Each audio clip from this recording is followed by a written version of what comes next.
नमस्कार, हूँ आदर्श चो। Welcome to Adarsh education society.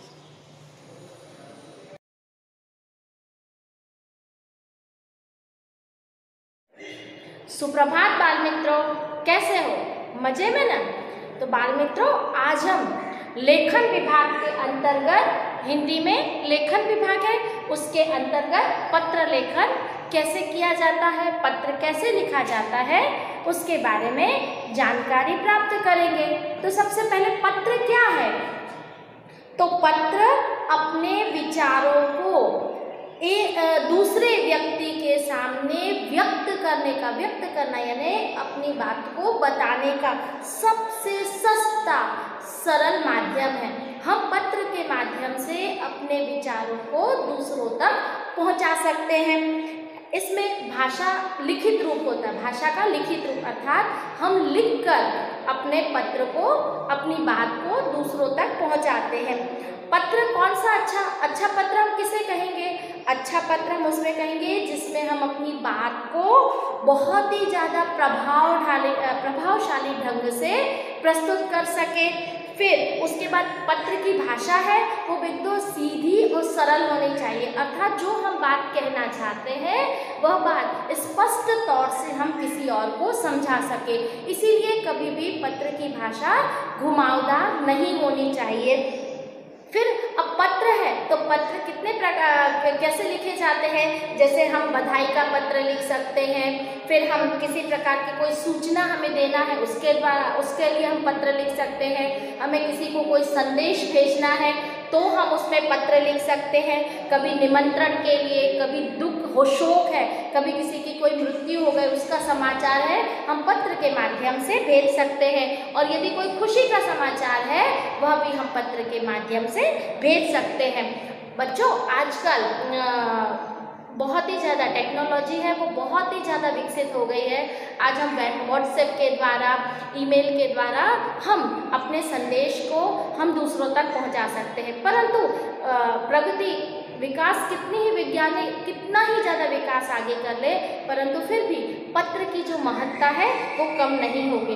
कभी कभी कोई टेक्नोलॉजी प्रॉब्लम के कारण हम संदेश तुरंत ना पहुंचा सके, या हम वहां तक, जैसे किसी के यहाँ नेट का कनेक्शन प्रॉब्लम है या नहीं पहुंच रहा है, तो हमारा सबसे सरल माध्यम है पत्र। हम पत्र के माध्यम से उन्हें अपनी बात पहुंचा सकते हैं। बच्चों, हम व्हाट्सएप के द्वारा, ईमेल के द्वारा, हमारे पास जो हम शब्द भेजे जाते हैं वो लिमिटेड होते हैं, हमें बहुत ही कम शब्दों में बात करनी होती है। परंतु हम पत्र के माध्यम से बहुत अच्छी तरीके से अपनी बात है हम दूसरों को समझा सकते हैं। अब पत्र में कौन कौन सी बातें हैं हमें जो ध्यान रखनी चाहिए, क्योंकि पत्र है, हम जब पत्र लिखेंगे ना तो पत्र में लिफाफा होता है, पोस्ट कार्ड होता है, अंतर्देशीय होता है, फिर निमंत्रण कार्ड होता है और निमंत्रण पत्र का लिफाफा होता है। ये जिसके अंदर ऊपर पता लिखा होता है जिसको हमें भेजना होता है, और पीछे हमारे यानी जो भेज रहा है उसका पता लिखा होता है। अब हम पत्र में लिफाफे के द्वारा, अर्थात उसके अंदर चिट्ठी डालकर भेज सकते हैं, निमंत्रण कार्ड के रूप में दे सकते हैं, हम पोस्ट कार्ड के द्वारा पत्र लिख सकते हैं, और अंतर्देशीय के द्वारा हम पत्र दूसरों को पहुंचा सकते हैं। ये बात तो सही है, पर सबसे पहले पत्र जब हम लिखते हैं तो हमें कौन कौन सी बातों का ध्यान रखना चाहिए ये ज़्यादा ज़रूरी है। उसके बाद ही हम पत्र लिखने की शुरुआत करेंगे, अर्थात पत्र का प्रारूप देखेंगे और पत्र के प्रकार देखेंगे। तो अब सबसे पहले कौन कौन सी बातें हमें ध्यान रखनी है पत्र के लिखते समय? तो सबसे पहले पत्र बिल्कुल ही संक्षिप्त यानी छोटा, एकदम भी छोटा नहीं कि 2 लाइन में आप पूरा कर दो, पर संक्षिप्त होना चाहिए, और वह अपनी बात को आपको प्रभावशाली ढंग से लिखी हुई होनी चाहिए। फिर उसके बाद है पत्र हमेशा बाईं ओर से, बाईं ओर मतलब लेफ्ट हैंड साइड से हमें पत्र लिखने की शुरुआत करनी चाहिए। फिर है सबसे पहले प्रेषक मतलब आप जिसे भेज रहे हो, जिसको आपको भेजना है, उसका पता, पूरा पता यानी एड्रेस, वह दिनांक है वह लिखा होना चाहिए। फिर उसके बाद जिसे पत्र भेजा जा रहा है उसके अनुकूल मतलब संबोधन और अभिवादन का प्रयोग करना चाहिए। मतलब हम किसको पत्र भेज रहे हैं, यदि हमारे बड़े हैं तो हमारा संबोधन और अभिवादन अलग हो जाएगा। यदि हमारे हम उम्र हैं, मतलब हमारे जितने बच्चे हैं, हमारे मित्र हैं, तो उसका संबोधन और अभिवादन अलग हो जाएगा। और यदि हमसे छोटे हैं तो उनका संबोधन और अभिवादन अलग हो जाएगा। जैसे हम देख सकते हैं, जैसे हमसे बड़े हैं तो बड़ों के लिए हम क्या करेंगे, आदरणीय, पूजनीय, सादर प्रणाम, चरण स्पर्श आदि। हम अपनों से बड़ों के लिए इस प्रकार के संबोधन और अभिवादन का उपयोग करेंगे। फिर इसमें और एक ध्यान रखने की वाली बात क्या है कि हमें अनावश्यक विस्तार से, मतलब बहुत ज़्यादा लंबा चौड़ा करते करते पत्र नहीं लिखना चाहिए। तो क्या होगा, अनावश्यक विस्तार से बचा होना चाहिए और हमारी भाषा एकदम सरल, स्पष्ट और विषयानुकूल अभिव्यक्ति हो। अर्थात हमारी भाषा है एकदम सरल होनी चाहिए, हमारी स्पष्ट, रीडेबल, अर्थात जो हम पत्र लिख रहे हैं तो हमारी हैंडराइटिंग कैसी होनी चाहिए, एकदम अच्छी होनी चाहिए, ताकि हम जिसे अपनी बात समझाना चाहते हैं हम उसे व्यवस्थित समझा सके। और साथ साथ और ज़्यादा ज़रूरी है कि विषयानुकूल, मतलब जो हमें सब्जेक्ट के रिलेटेड हमें बात लिखनी है उसी की अभिव्यक्ति होनी चाहिए, कोई अदर मैटर नहीं। बेफालतू की बातों की बजाय जो विषय पर हमें उससे बात करनी है उसी विषय को हमें ज़्यादा ध्यान देना चाहिए और उसी पर लिखना चाहिए। फिर उसके बाद बड़ों व अधिकारियों को जब हम पत्र लिखा गया तो उसकी भाषा होती है कैसी, आदरपूर्ण होनी चाहिए, तथा छोटों में कि लिखे गए पत्र में आत्मीयता व्यक्ति को लिखे गए पत्र की भाषा स्नेहपूर्ण होनी चाहिए। तो हम इसमें क्या कहेंगे इसको कि बड़ों व अधिकारियों को लिखे गए पत्र की भाषा आदरपूर्ण तथा छोटों व आत्मीय व्यक्तियों को लिखे गए पत्र की भाषा स्नेहपूर्ण होनी चाहिए। यानी हम जब छोटों को पत्र लिख रहे हैं तो उसकी जो भाषा है वो प्रेम पूर्वक होनी चाहिए, स्नेह मतलब प्रेम। उसके बाद अंतिम, पत्र लिखने के बाद एक बार स्वयं अवश्य पढ़ें ताकि यह जान सके कि पत्र लिखने का उद्देश्य पूरा हो गया है या नहीं। कभी कभी हम पत्र लिखना शुरू कर देते हैं और पत्र लिख देते हैं, जैसे ही पत्र पूरा होता है हम बंद कर देते हैं, परंतु नहीं, पत्र लिखने के बाद हम उसे क्यों अवश्य पढ़ना चाहिए कि जो हम उस अपने मित्र को, अपने से बड़ों को या अपने छोटे को जो बात कहना चाहते हैं, क्या हमने उस पत्र के माध्यम से अपनी बात को पूरी तरह से स्पष्ट किया है या नहीं, इस बात की जानकारी हमें पढ़ने के बाद ही पता होगी। तो हम पत्र लिखते समय हमें इतनी बातों का अवश्य ध्यान रखना चाहिए। इतना समझ में आया ना बाल मित्रों? बाल मित्रों, अब हम पत्र के प्रकार देखते हैं। तो पत्र कितने प्रकार के होते हैं? पत्र है वह 2 प्रकार के होते हैं। कौन कौन से? तो एक है औपचारिक पत्र और दूसरा है अनौपचारिक पत्र। तो अब अनौपचारिक पत्र के अंतर्गत कौन से पत्र आते हैं और औपचारिक पत्र के अंतर्गत कौन से आते हैं? तो हम सबसे पहले औपचारिक पत्र के अंतर्गत कौन कौन से पत्र लिखे जा सकते हैं उसके बारे में देखते हैं। तो जैसे औपचारिक के अंतर्गत प्रार्थना पत्र आता है, फिर व्यावसायिक पत्र आता है और कार्यालयी पत्र आता है। ये सब कैसे औपचारिक के पत्र के अंतर्गत आते हैं। अब अनौपचारिक पत्र के अंतर्गत कौन कौन से आते हैं? तो उसके अंतर्गत है निजी या पारिवारिक पत्र आते हैं। तो बच्चों, आपको पता चला ना कि पत्र कितने प्रकार के होते हैं, कौन कौन से? तो पत्र के 2 प्रकार होते हैं। कौन कौन से हैं? तो पहला है औपचारिक पत्र और दूसरा है अनौपचारिक पत्र। अनौपचारिक पत्र के अंतर्गत हम निजी या व्यवसाय पारिवारिक पत्र लिख सकते हैं, परंतु औपचारिक पत्र के अंतर्गत हम प्रार्थना पत्र या फिर क्या होते हैं व्यावसायिक पत्र और कार्यालय संबंधी पत्र को लिखते हैं। अब हम इस पत्र का प्रारूप देखते हैं।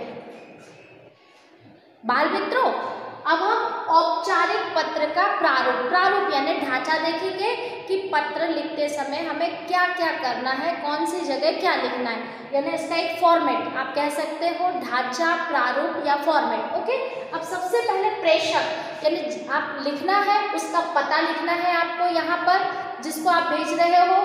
ओके, फिर इसमें दिनांक आपको डेट डालनी है। उसके बाद जो प्रापक यानी जो पत्र प्राप्त करेगा यानी अधिकारी है उसकी उपाधि लिखनी है। मैं सिर्फ आपको फॉर्मेट बता रही, फिर एक बार पत्र बताऊंगी मैं आपको कैसे करते हैं। फिर उस अधिकारी का यदि पता है तो वहाँ पर आपको लिखना है।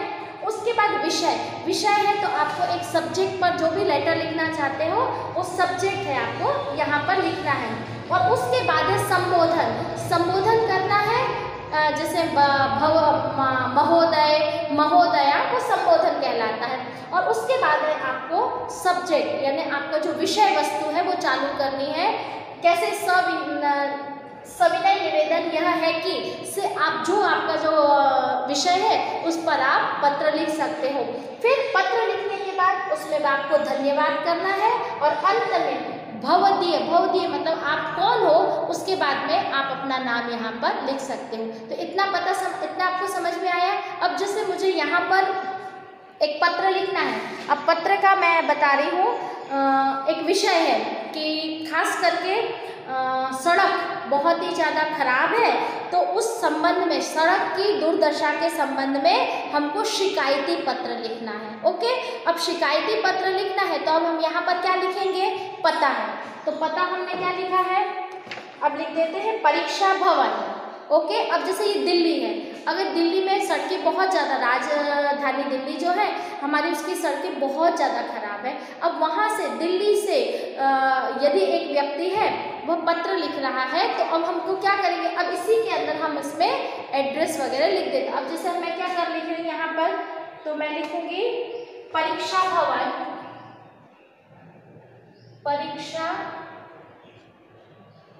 भवन नई दिल्ली,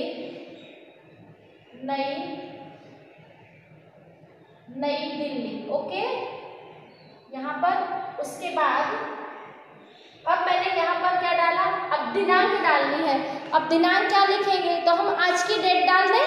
आज हम ये वीडियो बना रहे हैं तो आज है 22 10 और 20। ओके, अब हमने लिखा। अब इसकी जगह पर हम क्या लिखेंगे, अधिकारी की उपाधि है तो वो क्या है, अध्यक्ष है।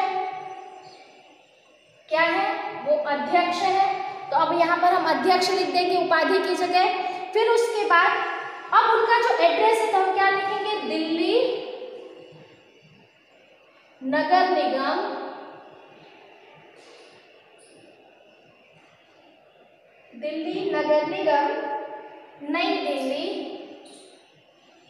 नई दिल्ली। अब उसका हम कोड नंबर डाल देंगे। तो जैसे उसका कोड नंबर है 110036। ओके, अब हमने इस तरह से डाल दिया। ओके, अब हमें विषय लिखना है, तो कौन से विषय पर हमें पत्र लिखना है, तो हम लिखेंगे सड़क की दुर्दशा संबंधी। अब हमें किसे लिखना है पत्र, नगर निगम में लिखना है, उसके अध्यक्ष को लिखना है। किस विषय में, कि सड़क की दुर्दशा के संबंध में। ओके, फिर अब यहाँ पर संबोधन है तो संबोधन में क्या आ जाएगा, हम लिख देंगे महोदय। क्या लिख देंगे, संबोधन में हम महोदय लिखेंगे। अब उसके बाद हम अपना लेटर स्टार्ट करेंगे। हमारा जो सब्जेक्ट है क्या है, सड़क की दुर्दशा के संबंध में। तो अब हम अपना पत्र स्टार्ट करेंगे। हम लिखेंगे सविनय निवेदन यह है कि मैं जनकपुरी ए ब्लॉक का निवासी हूँ। हमारे इलाके की सड़कों की अवस्था बहुत ही ज़्यादा खराब है और यह टूटी फूटी है तथा इनमें जगह जगह पर बहुत ज़्यादा गड्ढे पड़ गए हैं। इसके कारण यहाँ के निवासियों को बहुत ही ज़्यादा कठिनाई का सामना करना पड़ रहा है। बरसात होते ही गड्ढों में पानी भर जाता है, जिससे हमें वाहन चलाने में तो असुविधा होती है, परंतु गड्ढे अंधेरे में दिखाई नहीं देते हैं या पानी भर जाने के कारण एक्सीडेंट होने की संभावना बहुत ज़्यादा बढ़ गई है और बहुत ज़्यादा दुर्घटनाएं होने लगी है। जगह जगह पर खुदाई का काम चल रहा है, तो जिससे हमारे यहाँ की स्थिति बहुत ही ज़्यादा विचार करने है, विचारणीय या सोचनीय है। अब इतना लिखने के बाद हम पैराग्राफ बना देंगे और पैराग्राफ बना के लिखेंगे कि अंत में आपसे मैं निवेदन करता हूँ कि सड़क की मरम्मत करवाने का प्रबंध करें। मरम्मत करवाना यानी सड़क को सुधारने का प्रयत्न करें या रिपेयर करने का प्रयत्न करें, ताकि यहाँ की जो समस्या है उसका समाधान हो सके। इसके लिए हम आपके अत्यंत आभारी रहेंगे। अर्थात हम, अगर आप इस सड़क को सही करवा देते हैं, रिपेयरिंग करवा देते हैं, तो हम अपना आभार प्रकट करते हैं या हम आपके बहुत ज़्यादा आभारी रहेंगे। फिर उसके बाद हम क्या लिखेंगे, हमारा विषय पूरा हो गया, हम फिर लिखेंगे धन्यवाद और उसके नीचे हम लिखेंगे भवदीय। जैसे हम लिखते हैं ना, आपका आज्ञाकारी शिष्य, आपका आज्ञाकारी शिष्या, ऐसे की जगह हम क्या लिखेंगे, यहाँ पर भवदीय और उसके बाद आप यहाँ पर अपना नाम लिख सकते हो, या हम क, ख और ग। अगर हमें फिलहाल मैं सिर्फ आपको फॉर्मेट के हिसाब से क ख ग बता रही हूँ, या आपको भवदीय है तो भवदीय के आपके अंतर्गत क्या लिख सकते हैं, आप यहाँ पर भवदीय के नीचे अपना नाम मेंशन कर सकते हैं। तो बच्चों आपको पता चला। अब उसी तरह से आप इसी फॉर्मेट के अनुसार, आप धोरा जी की सड़कें खराब है तो धोरा जी की सड़कों के अनुसार में आप अपने उसमें नगर निगम में वहाँ के अध्यक्ष को पत्र लिख सकते हैं और फॉर्मेट यही रहेगा। हम क्या लिखेंगे, सड़क के दुर्दशा संबंधी, फिर हम महोदय, फिर हम लिखेंगे सविनय निवेदन के साथ यह कि मैं धोरा जी के स्टेशन प्लॉट विस्तार में रहता हूँ। यहाँ की सड़कें बहुत ही ज़्यादा खराब हो चुकी है, बारिश के कारण बहुत बड़े बड़े गड्ढे पड़ गए हैं, जिसके कारण हमें यातायात के साधनों को चलाने में बहुत ही ज़्यादा परेशानी हो जाती है। और जब गाड़ी मीन्स बरसात के समय में जब गड्ढों में पानी भर जाता है तो वो गड्ढे हमें दिखाई नहीं देते हैं, जिसके कारण बहुत ही ज़्यादा चलने के साथ साथ वाहनों की दुर्घटनाओं होने की बहुत ज़्यादा संभावनाएं बढ़ गई है और आए दिन रोज दुर्घटना होने लगी है। तो मैं आपसे आशा रखता हूँ कि आप इस सड़क की मरम्मत करवा दीजिए, ताकि हमारी समस्याओं का समाधान हमें प्राप्त हो सके या हमारी समस्या सुलझ जाए। आप यदि इस कार्य को करवाते हैं तो मैं आपका बहुत ही ज़्यादा आभारी रहूँगा। और इस तरह से धन्यवाद और नीचे जैसे कि यदि सुरेश दलाल है, जस्ट मैंने ऐसे नाम बोल दिया, तो नीचे भवदीय और उसके नाम नीचे उसका नाम लिख दीजिए। तो आया बच्चों समझ में कि औपचारिक पत्र को किस तरह से लिखा जाएगा। ओके, अब बाल मित्रों हम अनौपचारिक पत्र का प्रारूप देखते हैं। अब अनौपचारिक पत्र के अंतर्गत देखो, सबसे पहले क्या होगा, प्रेषक यानी भेजने वाले का पता, फिर उसके बाद दिनांक, जो दिनांक है जिस तारीख को आप लिख रहे हो पत्र वह वाली तारीख, संबोधन मतलब आप उसे क्या कहकर संबोधित करते हो वो, उसके बाद अभिवादन करना है, उसके बाद विषय वस्तु या कलेवर। विषय वस्तु कलेवर यानी जो आपको सब्जेक्ट दिया है उसके 3 पार्ट करने हैं, उसके 3 भाग हैं, एक है प्रथम भाग, दूसरा मध्य भाग और तीसरा अंतिम भाग है। तो उसके 3 पार्ट पड़ेंगे, मतलब 3 पैराग्राफ के रूप में आपको लिखना है। तो फर्स्ट भाग है यानी पहला भाग है, उसमें आपको हालचाल पूछना है कि कैसे हो मित्र, या दादाजी को या पिताजी को या अपने फ्रेंड को लिखा या छोटी बहन को, किसी को भी, तो सबसे पहले उनका हालचाल पूछना है। वो पैराग्राफ 1 या 2 लाइन का होगा, वो पूरा होता है तो उसका मध्य भाग मतलब आपका जो सब्जेक्ट है, आपको जिस पर पत्र लिखना है वह विषय वस्तु आपकी आएगी। और उसके बाद लास्ट में अंतिम भाग मतलब लास्ट पैराग्राफ में आपको पत्र की समाप्ति करनी है। जैसे ही आपका पत्र लिखना पूरा हो जाए तो उसके नीचे यहाँ पर लेफ्ट हैंड साइड में आपको क्या करना है, अपना परिचय देना है और नीचे आप अपने सिग्नेचर यानी हस्ताक्षर करना है। अब जैसे अब हमने ये प्रारूप देख लिया, तो अब हम ये पत्र लिख रहे हैं। तो अगर हम पत्र लिखें तो 1 मिनट, हाँ, ओके, चलो अब हम अपने दादाजी को पत्र लिखते हैं। ठीक है, दादाजी को पत्र में क्या लिखेंगे, हम अपनी कक्षा का वर्णन कर रहे हैं। कि हमारी कक्षा कैसी है, तो उसका वर्णन करना है। तो हम सबसे पहले यहाँ पर हमें हमारा पता, आप जहाँ पर रह रहे हो उसका पता लिखेंगे। फिर उसके बाद यहाँ पर तारीख है, तो जैसे आज 22 तारीख है तो 22/10/2020। अब यहाँ पर संबोधन है, तो अब संबोधन में क्या आ जाएगा, यहाँ पर पूज्यनीय, क्या आ जाएगा,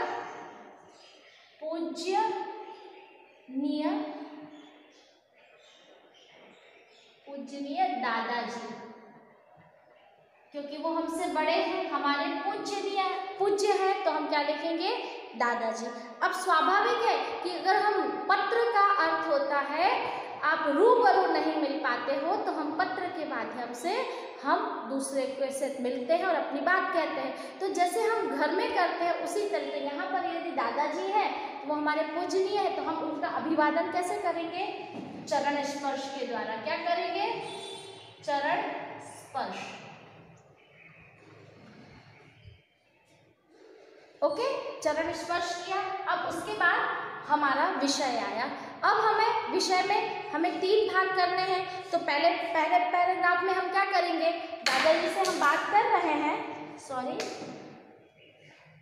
तो दादाजी से हम बात कर रहे हैं, तो हम क्या करेंगे, दादाजी मैं यहाँ पर सकुशल हो या कुशल पूर्वक हो, ये पहले पे हाल चाल में हम क्या लिखेंगे, दादाजी मैं यहाँ कुशल पूर्वक हूँ, ईश्वर से प्रार्थना करता हूँ कि आप भी वहाँ पर कुशल पूर्वक होंगे, आपकी तबीयत कैसी है मुझे अवश्य लिखना। ओके, ये फर्स्ट पैराग्राफ हो गया, हालचाल पूछ लिया और अपना बता दिया। अब है सेकंड पैराग्राफ में हमें क्या करना, अपनी कक्षा का वर्णन करना है। तो अब हम क्या लिखेंगे, दादाजी आपको यह जानकर बहुत ही ज़्यादा खुशी होगी कि मैं कक्षा 5वीं में पढ़ता हूँ और आप मिस 5वीं में बहुत अच्छे अंकों से पास हो गया हूँ और मैं अपनी 6वीं कक्षा में पहुँच गया हूँ। मुझे नई कक्षा में बहुत अच्छा अनुभव हुआ है, क्योंकि यहाँ पर मैं प्राथमिक कक्षा से और माध्यमिक कक्षा में आया हूँ। तो यहाँ पर मेरे टीचर्स, अध्यापिका या अध्यापिकाएँ, टीचर्स बहुत ही अच्छे हैं, मेरे नए मेरे मित्र हैं और हमारी पढ़ाई थोड़ी कठिन है, मतलब हमारे एक क्लास में 5th से 6th में आऊँगा तो स्वाभाविक है कि थोड़ा कोर्स मेरा टफ होगा, तो मेरी पढ़ाई थोड़ी कठिन है, परंतु मैं बहुत ही ज़्यादा मन लगाकर पढ़ूँगा और आपको निराश कभी नहीं करूँगा। इस कक्षा में मैं प्रथम ही आऊँगा और मैं गर्मी की छुट्टियों में मैं आपके पास ज़रूर आऊँगा। अब मैं अपना पत्र लिखना समाप्त कर रहा हूँ, बाकी मैं अगले पत्र में लिखूँगा। अब आप अपने हिसाब से आप कक्षा का वर्णन करना चाहो या कोई चीज़ की परमिशन मांगना चाहो, इस हिसाब से आप दादाजी को, पिताजी को पत्र लिख सकते हैं। और उसके बाद अंत में, अब अंतिम भाग में समापन है, तो हम क्या करेंगे, दादाजी वहाँ पर चाचा जी और चाची जी को मेरा प्रणाम कहना। और उसके बाद नीचे परिचय, तो परिचय है तो बेटा लिख रहा है, अगर आप बेटा है तो आप लिखोगे आपका पोता, क्या लिखोगे, आपका पोता। और यदि लड़की है तो क्या लिखेगी, आपकी पोती। ओके, और उसके बाद आप यहाँ पर नीचे अपने हस्ताक्षर कर सकते हैं। तो इस तरह से आपको अनौपचारिक पत्र का प्रारूप पता चल गया कि आपको किस तरह से पत्र लिखना है। Thank you for joining us.